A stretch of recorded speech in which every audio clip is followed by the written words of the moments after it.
পুরস্কারের আশায় জীবিত রাসেল ভাইপার নিয়ে কৃষকের এই কেমন কাণ্ড।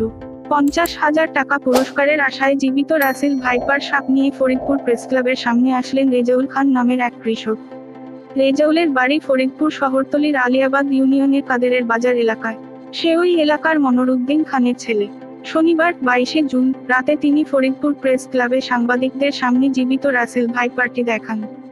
এই সময় রেজাউল সাংবাদিকদের বলেন, শনিবার বিকেলে জেলা সদরের আলিয়াবাদ ইউনিয়নের সাইনবোর্ড এলাকার ফসলি জমিতে চাষ করার সময় উক্ত রাসেল ভাইপারটি দেখতে পান। পরবর্তীতে স্থানীয় জনগণের সহায়তায় সাপটিকে অ্যালুমিনিয়ামের পাতিলে ভরে ফেলেন।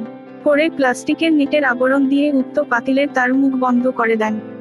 এই সময় প্রেসক্লাবের সদস্যবৃন্দ সহ ফরিদপুর পৌরসভার 25 নং ওয়ার্ড কাউন্সিলর সৈয়দ আওয়াল হোসেন তনুসহ স্থানীয় ও অন্যান্য লোকজন উপস্থিত ছিলেন।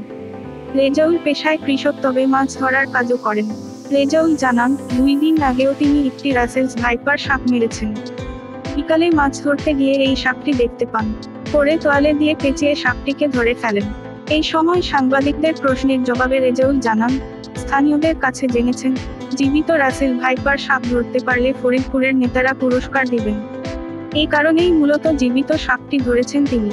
প্রসঙ্গত, গত 20 জুন জেলা আওয়ামী লীগের একটি মিটিংয়ে রাসেল ভাইপার সাপ নিয়ে আলোচনা হলে জেলা আওয়ামী লীগের সম্পাদক শাহ ইশতিয়াক আরিফ রাসেল ভাইপার সাপ মারতে পারলে 50,000 টাকা পুরস্কারের দেয়ার ঘোষণা দেন। সেই ভিডিও ছড়িয়ে পড়ার একদিন পরেই সেই অবস্থান থেকে সরে আসেন আওয়ামী লীগের সাধারণ সম্পাদক। পরদিন 21 জুন এক সংশোধনী বিজ্ঞপ্তি দেন। সেখানে তিনি উল্লেখ করেন, কেউ যদি রাসেল ভাইপার সাপ জীবিত ধরতে পারেন তাহলে তাকে 50,000 টাকা পুরস্কার দেয়া হবে।